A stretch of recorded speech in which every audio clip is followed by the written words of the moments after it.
Hey Marvel fans, welcome back to Superflix. मैं हूं आपका होस्ट सुपर फ्लिकर और आज हम करने जा रहे हैं एक epic showdown between two of the greatest villains in the Marvel universe, doctor Doom and Kang the conqueror. अगर आप मार्वल कॉमिक्स के फैन हैं तो ये वीडियो आपके लिए है। तो बिना किसी देरी के चलिए शुरू करते हैं। Like you, be strong to hold the powers of the sun. चलो सबसे पहले इन दोनों कैरेक्टर्स का इंट्रोडक्शन देते हैं। डॉक्टर डूम यानी विक्टर वॉन डूम लेटवेरिया का रूलर है। उसका ओरिजिन स्टोरी बहुत ही इंटरेस्टिंग और ट्रेजिक है। विक्टर की माँ एक सॉर्सरर थी और उसके पिता एक जिप्सी हीलर। बचपन में ही उसने अपने पेरेंट्स को खो दिया और इस बात के कारण उसके अंदर पावर और रिवेंज का जुनून भर गया। विक्टर ने साइंस और मैजिक दोनों में ही मास्टरी हासिल की और अपने आप को डॉक्टर डूम बना दिया। ये तो बेसिक स्टोरी हो गई डॉक्टर डूम की। अगर आपको डिटेल में ओरिजिन स्टोरी जाननी है डॉक्टर डूम की तो आप मेरा लास्ट वीडियो चेकआउट कर सकते हैं, जिसमें मैंने डॉक्टर डूम की ओरिजिन स्टोरी को काफ़ी अच्छे तरीके से एक्सप्लेन किया है। तो चलिए अब बात करते हैं कैंग द कॉन्करर यानी नथानियल रिचर्ड्स की, जो कि एक टाइम ट्रेवल विलन है जो फ्यूचर से आया है। उसकी ओरिजिन स्टोरी भी काफ़ी कॉम्प्लेक्स है। नथानियल एक जीनियस साइंटिस्ट है जिसको टाइम ट्रेवल करने का नॉलेज है और उसने डिफरेंट टाइमलाइंस में जाके अपने आप को कैंग द कॉन्करर बना लिया। कैंग का मिशन है हर टाइमलाइन को कॉन्कर करना और अपने रूल्स इस्टेब्लिश करना। अगर आपको इसकी ओरिजिन स्टोरी डिटेल में चाहिए तो आप मुझे बता सकते हैं कमेंट्स में। मैं इसकी पूरी डिटेल में अच्छे से शुरुआत से एंड तक की पूरी ओरिजिन स्टोरी लाऊंगा। तो अब बात करते हैं इन दोनों की पावर्स और एबिलिटीज़ की। डॉक्टर डूम की पावर जैसे कि genius level intellect, mastery of both science and magic, super human strength and durability, energy projection, force fields and technopathy, और उसके अलावा सॉर्सरी एंड मिस्टिकल एबिलिटीज़, मतलब ये सब चीज़ें उसकी सुपर पावर्स के अंदर आती हैं। ठीक है, अब बात करते हैं कैंग द कॉन्करर्स की पावर, जो कि है advance technology and weaponry from the future उसके पास है। ठीक है, उसके बाद जीनियस लेवल इंटेलेक्ट उसके पास भी है। टाइम ट्रेवल एंड मैनिपुलेशन ये उसकी मेन पावर है। उसके बाद combat skills and strategic mind उसकी पावर्स में से एक है। Access to various futuristic weapons and armies, क्योंकि वो फ्यूचर से है तो उसके पास फ्यूचरिस्टिक वेपन्स और आर्मीज तो होंगी ही होंगी। तो ये होगी कैंग द कॉन्करर की पावर्स के बारे में। अब जब आपने दोनों की पावर्स सुनी ली हैं तो आप जाके कमेंट्स में मुझे ज़रूर बताएं कि आपको कौन से सुपर विलेन की पावर ज़्यादा फैसिनेटिंग लगी, और अगर आपको इनमें से किसी एक की पावर्स को चाहिए हो तो कौन से सुपर हीरो की पावर, मतलब कौन से सुपर विलेन की पावर आप लेना चाहेंगे। अब चलिए बात करते हैं दोनों ही सुपर विलेंस के कुछ बड़े अचीवमेंट्स और फीट्स की। तो अगर हम बात करें डॉक्टर डूम के फीट्स की तो वो पहली चीज़ तो रूलर ऑफ लेटवेरिया है। उसने अपनी कंट्री को अपने अकेले के दम पे जीत लिया, मतलब पूरी कंट्री को अपने अंडर में कर लिया। वहाँ का एब्सोल्यूट रूलर बन गया, एक डिक्टेटर बन गया। उसके अलावा उसने सीक्रेट वॉर्स कॉमिक में बियॉन्डर, जो कि एक गॉड लेवल का क्रिएचर है, उसकी पावर्स को स्टील करके खुद को गॉड बनाया और एक पूरे यूनिवर्स को क्रिएट किया, जहाँ पे उसने सारे लोगों को अपने अंडर में रखा और अपना नाम डॉक्टर डूम बदल के गॉड डूम कर लिया।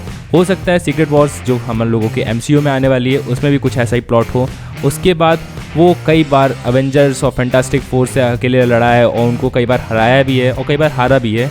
उसके अलावा creating powerful inventions and spells, और उसके अलावा जो छोटे मोटे फीट हैं कि मतलब पावरफुल इन्वेंशंस तो उसने किए ही हैं, स्पेल्स वो क्रिएट करता ही रहता है क्योंकि जादूगर भी है और साइंटिस्ट भी है ना, तो दोनों काम करने पड़ेंगे। तो अब बात करें कैंग द कॉन्करर की फीट्स की, तो पहली चीज़ तो उसने कई सारे अलग अलग टाइमलाइंस में जाके अलग अलग टाइम पीरियड्स को कॉन्कर किया है, मतलब उनको जीता है। उसके अलावा उसने कई बार अलग अलग टाइमलाइंस में बैटल की है अवेंजर्स से और रूल किया है कई सारी अल्टरनेटिव टाइमलाइंस पे, अल्टरनेटिव अर्थ्स पे, मैनिपुलेट किया है अलग अलग जगह पे अलग अलग लोगों को मार्वल के यूनिवर्स में, और इससे उसको काफ़ी सारे एडवांटेज मिलते हैं क्योंकि उसकी मैनिपुलेटिंग पावर बहुत ज़्यादा है। तो अगर इन सिर्फ चीज़ों को देखें तो आपको लग रहा होगा कैंग द कॉन्करर की फीट बहुत ज़्यादा हाई है डूम से, क्योंकि उसने अलग अलग टाइमलाइन को जीता है, उसने अलग अलग यूनिवर्सेस में जाके अलग अलग अर्थ्स को जीता है। पर आप एक चीज़ भूल रहे हैं, कैंग द कॉन्करर ने बस कॉन्कर किया है, पर जो डॉक्टर डूम है उसने सिर्फ ना कि कॉन्कर किया, उसने पूरे अपने दम पे बहुत सारे यूनिवर्सेस को इकट्ठा करके एक सिंगल यूनिवर्स बनाया, और मतलब पूरे मल्टीवर्स को एक जगह पे इकट्ठा किया और उस मल्टीवर्स को इकट्ठा करने के बाद उसके ऊपर रूल किया एज अ गॉड डूम। तो सोच के देखिए कि डॉक्टर डूम के फीट्स कुछ कम नहीं है, तो इसलिए डॉक्टर डूम को हल्के में नहीं लेना है। अब बात करें इनके कुछ इंपॉर्टेंट स्टोरी लाइन्स के बारे में, तो डॉक्टर डूम की स्टोरी लाइन्स हैं जैसे कि secret Wars, books of doom, unthinkable, और बहुत सारी various fantastic four and Avengers के आर्क्स में भी वो दिखे हैं। ठीक है, और कैंग द कॉन्करर की बात करें तो कैंग डायनेस्टी है मेन, उसका अवेंजर्स फॉरएवर में है, यंग अवेंजर्स में है, और छोटे मोटे मतलब कैमियोज तो अलग अलग एवेंजर्स के आर्क में देता ही रहता है कैंग द कॉन्करर। अब जब बात हो रही है वर्सेस बैटल की, तो हम इसमें इनका हेड टू हेड कंपैरिजन करेंगे, जिसमें इनकी एबिलिटीज़ को कंपेयर किया जाएगा, किसकी एबिलिटीज़ किसके ऊपर जा रही हैं। तो बात करें इंटेलिजेंस की, तो दोनों ही जीनियस हैं, और लेकिन डूम का साइंस और मैजिक दोनों में मास्टरी यूज़ एक एज देता है उसे, क्योंकि डूम साइंस और मैजिक दोनों जानता है, और जबकि हमारा जो कैंग है वो सिर्फ साइंस के ऊपर वर्क करता है। अब बात करें कॉम्बैट स्किल्स की, तो कैंग फ्यूचर टेक्नोलॉजी का यूज़ करता है अपने कॉम्बैट एक्सपीरियंस के साथ, पर डूम जो है वो एक आर्मर यूज़ करता है जो उसने खुद बनाया है, जिसके अंदर मैजिकल पावर्स हैं। तो इसमें आप लोग डिसाइड करें किसका आर्मर ज़्यादा पावरफुल है। मेरे हिसाब से यहाँ पे कैंग का आर्मर ज़्यादा पावरफुल है, क्योंकि वो फ्यूचर से भी है और उससे वो बहुत कुछ कर सकता है, टाइम ट्रेवल के अलावा मैनिपुलेट भी कर सकता है लोगों को, ठीक है। अब बात करें रिसोर्सेज की, तो डूम के पास लेटवेरिया का सपोर्ट और रिसोर्स हैं, पूरा लेटवेरिया ही उसका है, तो वहाँ के पूरे रिसोर्स उसके हैं। और कैंग की बात करें तो उसके पास फ्यूचर टेक्नोलॉजीज़ हैं और फ्यूचर की आर्मीज़ हैं, ठीक है, मतलब फ्यूचर से आता है तो वहाँ से उसके पास जितनी टेक्नोलॉजी है फ्यूचर की वो सब है उसके पास। उसके अलावा स्ट्रेटेजिक माइंड की बात करें तो दोनों ही ब्रिलियंट स्ट्रेटेजीज क्रिएट करते हैं, लेकिन कैंग को टाइम ट्रेवल एबिलिटीज़ हैं, यूज यूनिक एडवांटेजेस देती हैं, ठीक है। मतलब जो कैंग है वो टाइम ट्रेवल यूज़ करके कुछ एक्स्ट्रा स्ट्रेटेजी के लिए टाइम ले सकता है, या उसके अलावा वो फ्यूचर में ट्रैवल करके और चीज़ें देख सकता है कि क्या क्या पॉसिबिलिटीज़ है, तो उस हिसाब से अपनी स्ट्रेटेजी बनाएगा। सो गाइज, हम लोग आ चुके हैं अपने वीडियो के क्लाइमैक्स पे, the ultimate battle between the doctor Doom and the Kang the conqueror. अब सोचते हैं कि अगर इन दोनों विलेंस के बीच एक अल्टीमेट बैटल होती है तो कैसे होती। 1-on-1 कॉम्बैट की बात करें, सोचो एक आइसोलेटेड बैटलफील्ड है, कैंग और डूम का सामना हो। डूम अपने आर्मर के साथ एडवांस टेक्नोलॉजी और सॉर्सरी का कॉम्बिनेशन यूज करेगा। उसके एनर्जी ब्लास्ट और फोर्स फील्ड्स उसको प्रोटेक्शन और अटैक का एडवांटेज देंगे। Kang on the other hand अपने फ्यूचर के वेपन्स और गैजेट्स का यूज करेगा। कैंग की कॉम्बैट स्किल्स और टाइम मैनिपुलेशन का फायदा उठाकर वो डूम के अटैक्स को इवेट कर सकता है। ये तो हो गई 1-on-1 कॉम्बैट। अगर हम बात करें लार्ज स्केल वॉर की, तो अब सोचिए एक मैसिव बैटलफील्ड जहां कैंग अपने फ्यूचरिस्टिक आर्मीज के साथ आया है और डूम अपने लेटवेरियन फोर्स और डूम वॉर्ड्स के साथ। डूम का स्ट्रेटेजिक माइंड और उसके एडवांस वेपन्स उसको एक पावरफुल लीडर बनाएंगे। उसके सोल्जर्स वेल इक्विपाइड हैं और डूम वॉर्ड्स का डिस्ट्रक्टिव पावर काफ़ी ज़्यादा है। कैंग अपने फ्यूचर के वेपन्स और टेक्नोलॉजी का यूज़ करके बैटलफील्ड को मैनिपुलेट कर सकता है। उसके पास पावरफुल सोल्जर्स और एडवांस बैटल स्ट्रेटजीज हैं जो हर एंगल से अटैक कर सकती हैं। ये हो गई बात हमारी लार्ज स्केल वॉर। अब बात करते हैं स्ट्रेटेजिक बैटल की, जहाँ पे स्ट्रेटजीज मैटर करती हैं।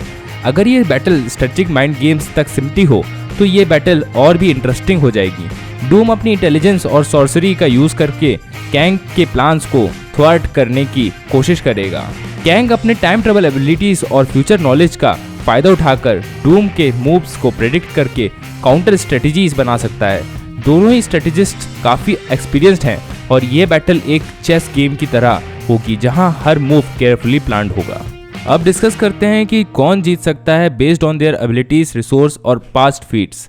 मेरे ओपिनियन में डॉक्टर डूम के पास साइंस और मैजिक दोनों की मास्टरी है जो उसे एक एज देता है, लेकिन कैंग की टाइम ट्रेवल एबिलिटीज और फ्यूचरिस्टिक टेक्नोलॉजी उसे भी इक्वली डेंजरस बनाती है। अल्टीमेटली ये बैटल काफ़ी क्लोज होगी और फैंस के ओपिनियन पे डिपेंड करता है कि कौन जीत सकता है। आपको क्या लगता है कौन जीतेगा? कमेंट्स में अपने थॉट्स जरूर शेयर करें। तो दोस्तों, ये थी मेरी डॉक्टर डूम और कैंग द कॉन्करर की एपिक कंपैरिजन। दोनों ही मार्वल यूनिवर्स के पावरफुल और आइकॉनिक विलन हैं। अगर आपको ये वीडियो पसंद आई हो तो लाइक करें, शेयर करें और हमारे चैनल सुपरफ्लिक्स को सब्सक्राइब करें और रेगुलर अपडेट्स के लिए बेल आइकन जरूर प्रेस करें। मैं हूँ आपका दोस्त सुपरफ्लिकर और मिलता हूँ आपसे अगले वीडियो में। Thanks for watching.